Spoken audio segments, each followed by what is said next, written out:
운수 좋은 날 작품 속으로 떠나보겠습니다.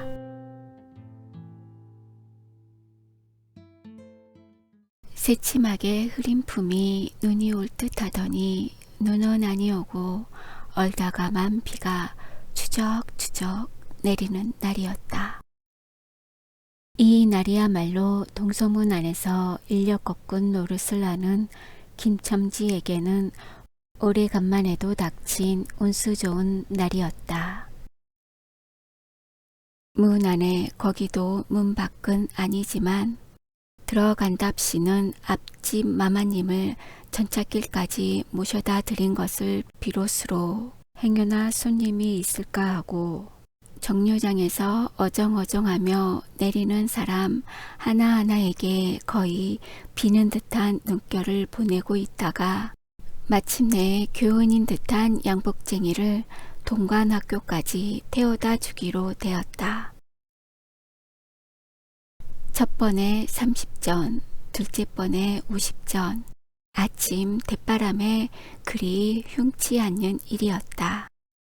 그야말로 재수가 온 붙어서 근 열흘 동안 동 구경도 못한 김첨지는 10전짜리 백동화 서푼 또는 5푼이 찰칵하고 손바닥에 떨어질 때 거의 눈물을 흘릴 만큼 기뻤었다.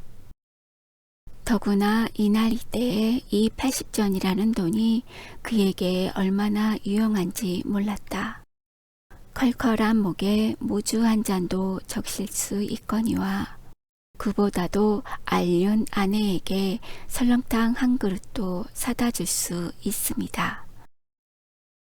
그의 아내가 기침으로 쿨룩거리기는 벌써 달포가 넘었다.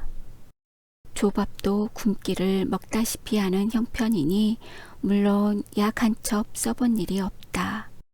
구태여 쓰려면 못 쓸 바도 아니로되 그는 병이란 놈에게 약을 주어 보내면 재미를 붙여서 자꾸 온다는 자기의 신조에 어디까지 충실하였다. 따라서 의사에게 보인 적이 없으니 무슨 병인지는 알 수 없으되 반드시 누워가지고 일어나기는 새로 물어도 못 눕는 걸 보면 중증은 중증인 듯 병이 이대도록 심해지기는 열흘 전에 조밥을 먹고 체한 때문이다. 그때도 김첨지가 오래간만에 돈을 얻어서 좁쌀 한 대와 10전짜리 나무 한 단을 사다 주었더니 김첨지의 말에 의지하면 그 오라질 년이 천박지축으로 냄비에 대고 끓였다. 마음은 급하고 불길은 달지 않아 채 익지도 않는 것을 그 오라질 년이 숟가락은 고만두고 손으로 움켜서 두 밤에 주먹덩이 같은 혹이 붉어지도록 누가 빼앗을 듯이 처박질 하더니만 그날 저녁부터 가슴이 땡긴다. 배가 캥긴다고 눈을 흡뜨고 질할병을 하였다. 그때 김첨지는 여러와 같이 성을 내며 에이 오라질년 조랑복은 할 수가 없어. 못 먹어서 병 먹어서 병 어쩌란 말이야. 왜 눈을 바로 뜨지 못해? 하고 알륜이 밤을 한번 후려갈겼다.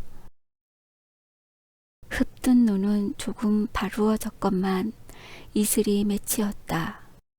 김첨지의 눈시울도 뜨끈뜨끈하였다. 이 환자가 그러고도 먹는 데는 물리지 않았다.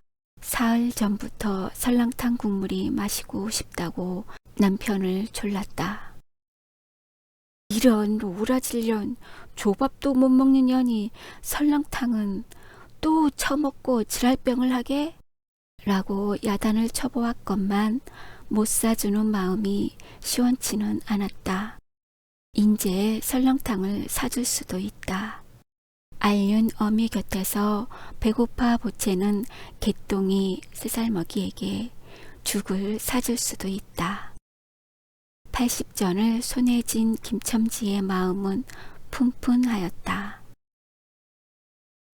그러나 그의 행운은 그걸로 그치지 않았다. 땀과 빗물이 섞여 흐르는 목돌미를 기름 주머니가 다 된 외목 수건으로 닦으며 그 학교 문을 돌아 나올 때였다. 뒤에서 인력거 하고 부르는 소리가 난다. 자기를 불러 멈춘 사람이 그 학교 학생인 줄 김첨지는 한 번 보고 짐작할 수 있었다. 그 학생은 다짜고짜로 남대문 정거장까지 얼마요? 라고 물었다. 아마도 그 학교 기숙사에 있는 이로 동기 방학을 이용하여 귀향하려 함이리라. 오늘 가기로 작정은 하였건만 비는 오고 짐은 있고 해서 어찌할 줄 모르다가 마침 김첨지를 보고 뛰어 나왔음이리라. 그렇지 않으면 왜 구두를 채 신지 못해서 질질 끌고 비록 고구라 양복일 망정 노박이로 비를 맞으며 김첨지를 뒤쫓아 나왔으랴. 남대문 정거장까지 말씀입니까? 하고 김첨지는 잠깐 주저하였다. 그는 이 우중에 우장도 없이 그 먼 곳을 철벅거리고 가기가 싫었음일까? 처음 건 둘째 것으로 고만 만족하였음일까? 아니다. 결코 아니다. 이상하게도 꼬리를 맞물고 덤비는 이 행운 앞에 조금 겁이 났습니다. 그리고 집을 나올 때 아내의 부탁이 마음이 캥기었다. 앞집 마마님한테서 부르러 왔을 때 병이는 뼈만 남은 얼굴에 유일의 샘물 같은 유달리 크고 움푹한 눈에 애걸하는 빛을 띄우며 오늘은 나가지 말아요. 제발 덕분에 집에 붙어 있어요. 내가 이렇게 아픈데 라고 모기소리같이 중얼거리고 숨을 걸그렁걸그렁 하였다.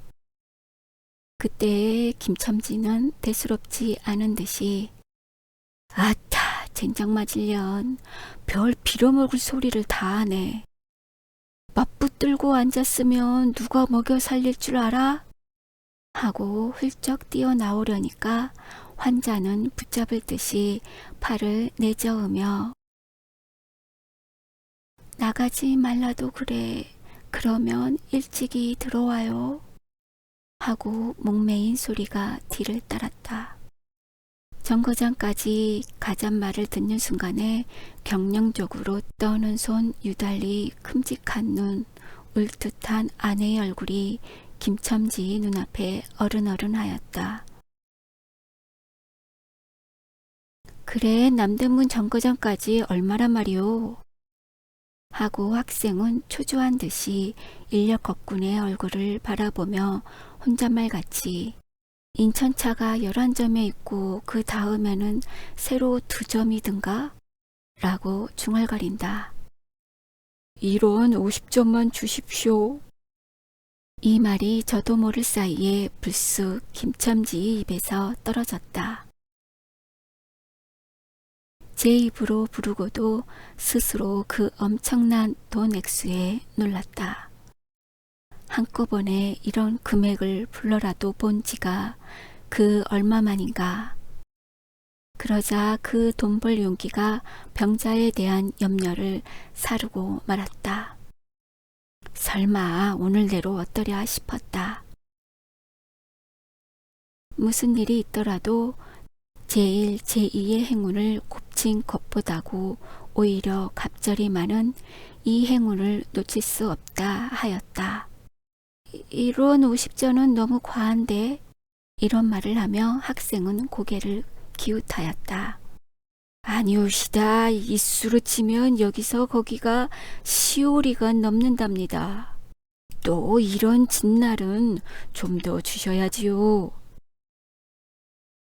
하고 빙글빙글 웃는 차부의 얼굴에는 숨길 수 없는 기쁨이 넘쳐 흘렀다. 그러면 달라는 대로 줄 터이니 빨리 가요. 관대한 어린 손님은 이런 말을 남기고 총총히 옷도 입고 짐도 챙기러 갈대로 갔다. 그 학생을 태우고 나선 김첨지의 다리는 이상하게 거뿐하였다. 다름질을 한다느니 보다 거의 나는 듯 하였다. 바퀴도 어떻게 속히 도는지 구르다느니 보다 마치 얼음을 지쳐 나가는 스케이트 모양으로 미끄러져 가는 듯 하였다. 언 땅에 비가 내려 미끄럽기도 하였지만 이윽고 끄는 이 다리는 무거워졌다. 자기 집 가까이 다다른 까닭이다. 새삼스러운 염려가 그의 가슴을 눌렀다. 오늘은 나가지 말아요. 내가 이렇게 아픈데. 이런 말이 잉잉 그의 귀에 울렸다. 그리고 병자의 움쓱 들어간 눈이 원망하는 듯이 자기를 노리는 듯 하였다. 그러자 엉엉하고 우는 기똥이의 곡성을 들은 듯 싶다. 딸꾹딸꾹하고 숨 모으는 소리도 나는 듯 싶다. 왜 이리유 기차 놓치겠구먼 하고 탄이의 초조한 부르짖음이 간신히 그의 귀에 들어왔다. 언뜻 깨달으니 김첨지는 인력거를 쥔 채 길 항복판에 엉거주춤 멈춰 있지 않는가. 예. 하고 김첨지는 또다시 다름질하였다. 집이 차차 멀어갈수록 김첨지의 걸음에는 다시금 신이 나기 시작하였다. 다리를 제게 놀려야만 쉴 새 없이 자기의 머리에 떠오르는 모든 근심과 걱정을 잊을 듯이 정거장까지 끌어다 주고 그 깜짝 놀란 1원 50전을 정말 제 손에 쥐매 제 말맞다나 10리나 되는 길을 비를 맞아가며 질퍽거리고 온 생각은 아니하고 거저나 얻은 듯이 고마웠다. 졸부나 된 듯이 기뻤다. 제 자식벌밖에 안 되는 어린 손님에게 몇 번 허리를 굽히며 안녕히 다녀오십시오 라고 깍듯이 재우쳤다. 그러나 빈 인력거를 털털거리며 이 우중에 돌아갈 일이 쿵박기였다. 노동으로 하여 흐른 땀이 식어지자 굶주린 창자에서 물 흐르는 옷에서 어슬어슬 한기가 솟아나기 비롯하며 1원 50전이란 돈이 얼마나 괜찮고 괴로운 것인 줄 절절히 느끼었다. 정거장을 떠나는 그의 발길은 힘 하나 없었다. 온몸이 웅성그려지며 당장 그 자리에 엎어져 못 일어날 것 같았다. 젠장 맞을 것. 이 비를 맞으며 빈 인력거를 털털거리고 도라를 간담. 이런 빌어먹을 제 할미를 붙을 비가 왜 남의 상판을 딱딱 때려. 그는 몹시 화중을 내며 누구에게 반항이나 하는 듯이 개걸거렸다. 그럴 즈음에 그의 머리엔 또 새로운 광명이 비쳤나니 그것은 이러고 갈 게 아니라 이 근처를 빙빙 돌며 차 오기를 기다리면 또 손님을 태우게 될는지도 몰라 란 생각이었다. 오늘 운수가 괴상하게도 좋으니까 그런 요행이 또 한 번 없으리라고 누가 보증하랴. 꼬리를 굴리는 행운이 꼭 자기를 기다리고 있다고 내기를 해도 좋을 만한 믿음을 얻게 되었다. 그렇다고 정거장 인력거꾼의 등살이 무서우니 정거장 앞에 섰을 수는 없었다. 그래 그는 이전에도 여러 번 해본 일이라 바로 정거장 앞 전차 정류장에서 조금 떨어지게 사람 다니는 길과 전차길 틈에 인력거를 세워놓고 자기는 그 근처를 빙빙 돌며 형세를 관망하기로 하였다. 얼마 만에 기차는 왔고 수십 명이나 되는 손이 정류장으로 쏟아져 나왔다.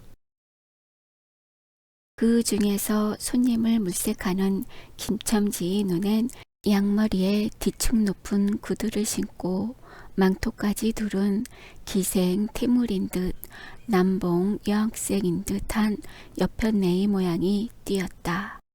그는 슬근슬근 그 여자의 곁으로 다가들었다. 아씨 인력거하니 타시랍시오. 그 여학생인지 만지가 한참은 매우 때깔을 빼며 입술을 꼭 다문 채 김첨지를 거들떠보지도 않았다. 김첨지는 구걸하는 거지나 무엇같이 연애연방 그의 기색을 살피며 아씨 정거장 애들 부담 아주 싸게 모셔다 드리겠습니다. 댁이 어디신가요? 하고 추근추근하게도 그 여자의 들고 있는 일본식 버들고리 짝에 제 손을 대었다. 왜 이래 남기치 않게 소리를 벼락같이 지르고는 돌아선다. 김첨지는 어랍시오 하고 물러섰다. 전차는 왔다. 김첨지는 원망스럽게 전차 타는 일을 노리고 있었다. 그러나 그의 예감은 틀리지 않았다. 전차가 빡빡하게 사람을 싣고 움직이기 시작하였을 때 타고 남은 손 하나가 있었다. 굉장하게 큰 가방을 들고 있는 걸 보면 아마 붐비는 차 안에 짐이 크다 하여 차장에게 밀려 내려온 눈치였다. 김첨지는 대어섰다. 인력거를 타시랍시오. 한동안 값으로 승강이를 하다가 60전에 인사동까지 태워다 주기로 하였다. 인력거가 무거워짐에 그의 몸은 이상하게도 가벼워졌고 그리고 또 인력거가 가벼워지니 몸은 다시금 무거워졌건만 이번에는 마음조차 초조해 온다. 집의 광경이 자꾸 눈앞에 어른거리어 인제의 요행을 바랄 여유도 없었다. 나무 등걸이나 무엇 같고 제 것 같지도 않는 다리를 연에 꾸짖으며 질팡갈팡 뛰는 수밖에 없었다. 저놈의 인력거꾼이 저렇게 술이 취해가지고 이 진땅에 어찌 가노? 라고 길 가는 사람이 걱정을 하리만큼 그의 걸음은 황급하였다. 흐리고 비오는 하늘은 어두침침하게 벌써 황혼에 가까운 듯하다. 창경원 앞까지 다다라서야 그는 턱에 닿는 숨을 돌리고 걸음도 늦추잡았다. 한 걸음 두 걸음 집이 가까워 갈수록 그의 마음조차 괴상하게 누그러웠다. 그런데 이 누그러움은 안심해서 오는 게 아니요. 자기를 덮친 무서운 불행을 빈틈없이 알게 될 때가 박도한 것을 두리는 마음에서 오는 것이다. 그는 불행에 다닥치기 전 시간을 얼마쯤이라도 늘리려고 버르적거렸다. 기적에 가까운 벌이를 하였다는 기쁨을 할 수 있으면 오래 지니고 싶었다. 그는 두리번 사면을 살피었다. 그 모양은 마치 자기 집, 곧 불행을 향하고 달아가는 제 다리를 제 힘으로는 도저히 어찌할 수 없으니 누구든지 나를 좀 잡아다고 구해다고 하는 듯 하였다.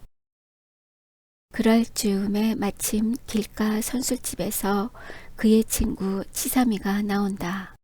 그의 우글우글 살찐 얼굴에 주홍이 덧연 듯 온 턱과 뺨을 시꺼멓게 구렛나룻이 덮었거늘 노릇탱탱한 얼굴이 바짝 말라서 여기저기 고랑이 패고 수염도 이때야 턱 밑에만 마치 솔잎송이를 거꾸로 붙여놓은 듯한 김첨지의 풍치하고는 기이한 대상을 짓고 있었다.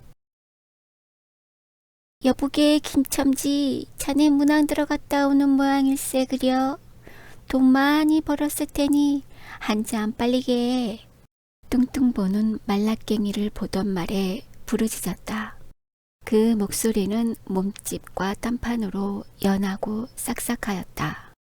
김첨지는 이 친구를 만난 게 어떻게 반가운지 몰랐다.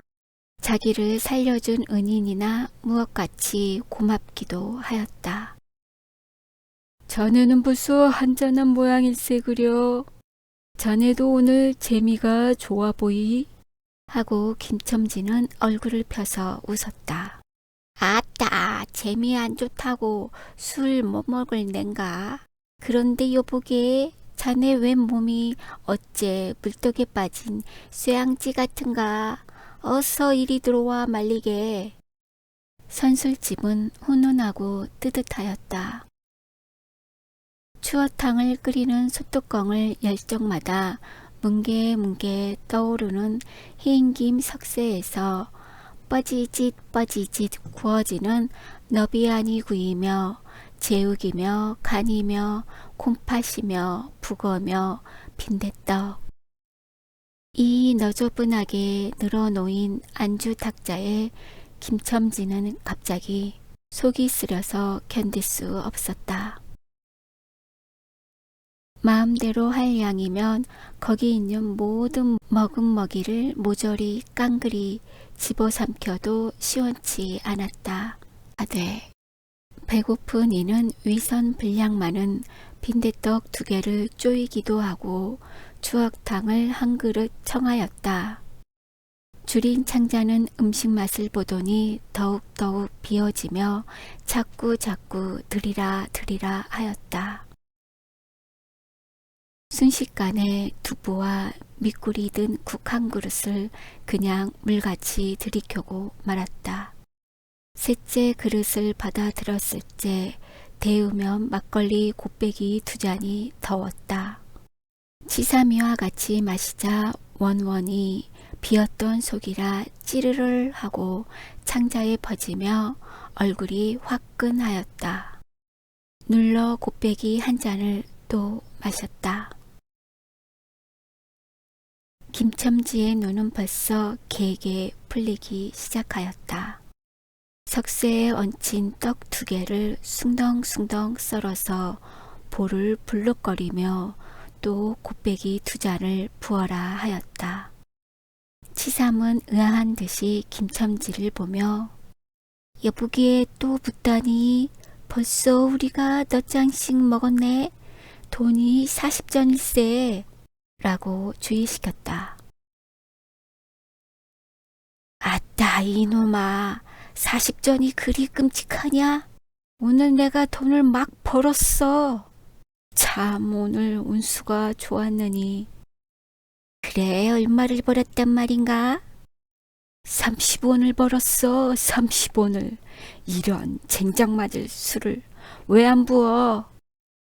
괜찮다. 막 먹어도 상관이 없어. 오늘 돈 산더미 같이 벌었는데. 이 사람 취했군. 그만두세. 이놈아, 그걸 먹고 취할 내냐? 어서 더 먹어. 하고는 치삼의 귀를 잡아 치며 취한 이는 부르짖었다. 그리고 술을 붓는 15살 됨직한 중대가리에게로 달려들며 이놈 오라질 놈, 왜 술을 붓지 않어? 라고 야단을 쳤다. 중대가리는 히히 웃고 치삼을 보며 문의하는 듯이 눈짓을 하였다. 주정꾼이 이 눈치를 알아보고 화를 버럭내며 애미를 붙을 이 오라질 놈들 같으니 이놈 내가 돈이 없을 줄 알고? 하자마자 허리춤을 흠칫흠칫 하더니 1원짜리 한 장을 꺼내어 중대가리 앞에 펄쩍 집어던졌다. 그 사품에 몇 푼 은전이 짤그랑하며 떨어진다. 여보께 돈 떨어졌네. 왜 돈을 막 끼었나? 이런 말을 하며 일변 돈을 줍는다. 김첨지는 취한 중에도 돈의 거처를 살피는 듯이 눈을 크게 떠서 땅을 내려다보다가 불시에 제 하는 짓이 너무 더럽다는 듯이 고개를 소스라치자 더욱 성을 내며 봐라 봐 이 더러운 놈들아, 내가 돈이 없나? 다리뼈따구를 꺾어 놓을 놈들 같으니 하고 치삼에 주어주는 돈을 받아 이 원수의 돈, 이 육시를 할 돈 하면서 풀매질을 친다. 벽에 맞아 떨어진 돈은 다시 술 끓이는 양푼에 떨어지며 정당한 매를 맞는다는 듯이 쨍 하고 울었다. 곱배기 두 잔은 또 부어질 겨를도 없이 말려가고 말았다. 김첨지는 입술과 수염에 붙은 술을 빨아들이고 나서 매우 만족한 듯이 그 솔잎송이 수염을 쓰다듬으며 또 부어, 또 부어 라고 외쳤다. 또 한 잔 먹고 나서 김첨지는 치삼의 어깨를 치며 문득 껄껄 웃는다. 그 웃음소리가 어떻게 컸던지 술집에 있는 이의 눈은 모두 김첨지에게로 몰렸다. 운윤이는 더욱 웃으며 이 여북의 치삼이 내 웃은 이야기 하나 할까? 오늘 손을 태고 정거장에 가지 않았겠나. 그래서 갔다가 그저 오기만 안 됐대 그려.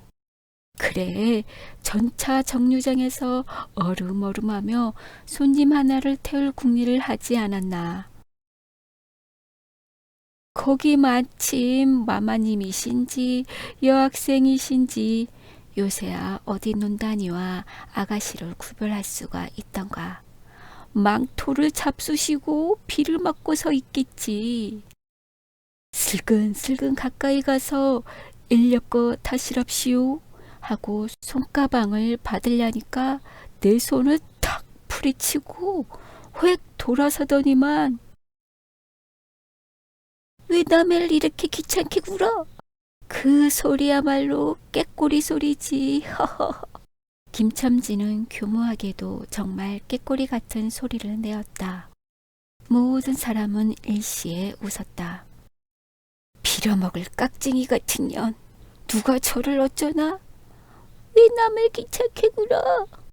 어이구, 소리가 처신도 없지. 허허. 웃음소리들은 높아졌다. 그러나 그 웃음소리들이 살아도 지기 전에 김첨지는 훌쩍훌쩍 울기 시작하였다. 치삼은 어이없이 주전뱅이를 바라보며 금방 웃고 지랄을 하더니 우는 건 또 무슨 일인가? 김첨지는 연해 코를 들이마시며 우리 마누라가 죽었다네. 뭐 마누라가 죽다니 언제? 이놈아 언제는 오늘이지. 애기 미친놈 거짓말 마라. 거짓말은 왜? 참말로 죽었어. 참말로. 마누라 시체를 집에 뻗을쳐 놓고 내가 술을 먹다니. 내가 죽일 놈이야. 죽일 놈이야. 하고 김첨지는 엉엉 소리를 내어 운다. 치삼은 흥이 조금 깨어지는 얼굴로 원 이 사람이 참말을 하나 거짓말을 하나. 그러면 집으로 가세 가. 하고 우는이 발을 잡아당기었다. 치삼의 끄는 손을 뿌리치더니 김첨지는 눈물이 글썽글썽한 눈으로 싱글에 웃는다. 죽기는 누가 죽어? 하고 득이가 양양. 죽기는 왜 죽어? 생떼같이 사람만 있단다. 그 오라질 년이 밥을 죽이지. 이제 나한테 속았다. 하고 어린애 모양으로 손뼉을 치며 웃는다. 이 사람이 정말 미쳤단 말인가? 나도 아주머니가 앓는단 말을 들었는데. 하고 치삼이도 어느 불안을 느끼는 듯이 김첨지에게 또 돌아가라고 권하였다. 안 죽었어. 안 죽었대도 그래. 김첨지는 화중을 내며 확신 있게 소리를 질렀으되 그 소리엔 안 죽은 것을 믿으려고 애쓰는 가락이 있었다. 기어이 1원어치를 채워서 곱빼기 한 잔씩 더 먹고 나왔다. 구준비는 의연히 추적추적 내린다. 김첨지는 치중에도 설렁탕을 사가지고 집에 다다랐다. 집이라 해도 물론 셋집이요. 또 집 전체를 세든 게 아니라 안과 뚝 떨어진 행랑방 한 칸을 빌려 든 것인데 물을 길어대고 한 달에 1원씩 내는 터이다.